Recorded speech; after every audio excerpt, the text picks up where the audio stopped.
Right now, there is a massive paradigm shift, actively reshaping how organizations think about their infrastructure, their budgets, and honestly, their digital independence. It's a concept called right-sized AI. Now, if you've been following the AI space, you know things are moving at breakneck speed. But for this explainer, we're actually going to slow down a bit, look at the data, and completely rethink how this tech gets deployed in the real world. So let's kick things off by challenging the biggest assumption in the tech world right now with a really simple but provocative question. Does the future of AI actually depend on building the biggest model possible? For years, the story we've been told is that bigger is automatically better, and the industry went all in on that idea. But as we'll see, the real strategic question for organizations isn't just how powerful is the model, it's how much capability do we actually need for this specific task. To really grasp why this is such a major shift, we have to look at where we've been. The industry has been completely obsessed with larger parameter counts, massive training runs, and broader benchmarks. And hey, to be totally fair, it worked. Scaling law research proved that if you throw more compute, more data, and more parameters at a model, it gets predictably better. That's how we got the incredible frontier models we have today. But, as emerging research points out, that bigger is better story is kind of incomplete. Which brings us to a fascinating strategic contrast between two fundamentally different approaches. On one side, you've got frontier models. Broad, incredibly complex, and super resource-heavy. They're built to do absolutely everything.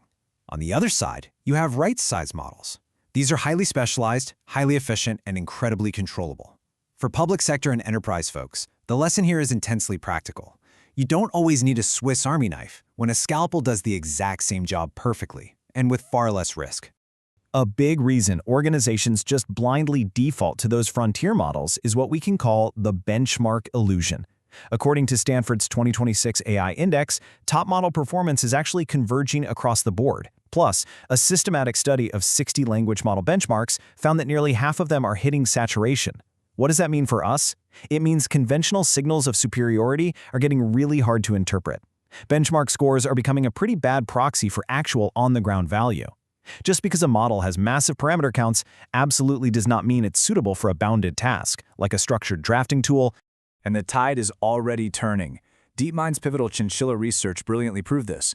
They showed that optimizing your training data on a fixed compute budget can actually beat just inflating parameter counts. It completely challenged the core idea that bigger models are the inherently superior route to performance. Turns out the relationship between a model's size and how well it's trained on high-quality data matters immensely for your downstream tasks. We also have to talk about the physical reality of this race for scale, because it's creating a massive infrastructure problem. The International Energy Agency projects that global data center electricity demand will more than double by 2030, hitting roughly 945 terawatt-hours. And AI is the primary driver here. We're looking at AI-optimized data center electricity demand potentially quadrupling. Choosing your AI architecture isn't just an IT decision anymore. It's fundamentally about financial, energy, and resilience planning. You literally cannot deploy massive models everywhere without massive physical consequences. Beyond just the energy bill, these massive models create staggering hidden operational costs. Sure, training is expensive, but inference, running the model every single time someone prompts it, eats up compute. Multiply that across millions of public sector interactions and costs just skyrocket. Add in the need for specialized cooling, complex latency management, strict data movement controls, and getting locked into a deeper dependency on a handful of suppliers, treating model capability like it's a free good is a really dangerous trap for leadership. So let's firmly define what we mean by right-sized AI. It is about models whose capability, deployment pattern, and governance burden are strictly proportionate to the task. It doesn't just mean defaulting to a small model. Right-sizing means strict proportionality. That might mean a small language model, a retrieval-based system, a conventional classifier, or honestly, maybe no AI at all. It's about matching the tool exactly to the scope of the problem right in front of you. Okay, let's dive into a truly staggering number from Stanford's 2025 AI Index, 142. By 2024, the industry saw a 142-fold reduction in model size to hit the exact same capability threshold on certain benchmarks that required a massive 540 billion parameter model just 2 years prior in 2022. 142 times smaller. That is a breathtaking pace of efficiency. It completely reshapes the calculus of what you actually need to download or host to get world-class performance. To see what that efficiency looks like in practice, consider Microsoft's Phi 3 Mini. It was trained on 3.3 trillion tokens, but operates with only 3.8 billion parameters. It hit benchmark parity with much larger models, yet its footprint is small enough to run locally on a smartphone. The sheer density of training packed into such a deployable little package means we can now push highly capable AI right to the edge without relying on constant cloud connectivity. When you apply this to public services, the practical advantages are undeniable. First, dramatically lower inference costs for high-volume, narrow tasks. Second is controllability. NIST's generative AI profile emphasizes trustworthiness, and quite frankly, a bounded model used for a bounded purpose is infinitely easier to evaluate than a general-purpose model trying to do everything. Third, you get offline deployability, like following Azure guidance for local hosting, which keeps sensitive data local. And finally, environmental proportionality, selecting the least resource-intensive tool that safely gets the job done. This brings us right into the digital sovereignty conversation, which really breaks down into two distinct lenses. First, you have national capability, things like the UK's massive £500 million sovereign AI action plan to invest in domestic compute. That's vital. But equally important is operational sovereignty. This is the day-to-day reality for organizations, controlling specific models, dictating hosting arrangements, and managing daily data flows. Right-sized models make this operational sovereignty incredibly achievable because they can be hosted domestically or even on internal servers. As one researcher beautifully captured it, sovereignty does not mean isolation. It means retaining meaningful options when commercial, technical, or geopolitical conditions change. Think about it. If your entire digital infrastructure is reliant on a single remote API from a massive frontier model, you don't have options. You have a dependency. Right-sizing preserves your ability to adapt, replace models, avoid single-vendor lock-in, and protect your operations from sudden market shifts.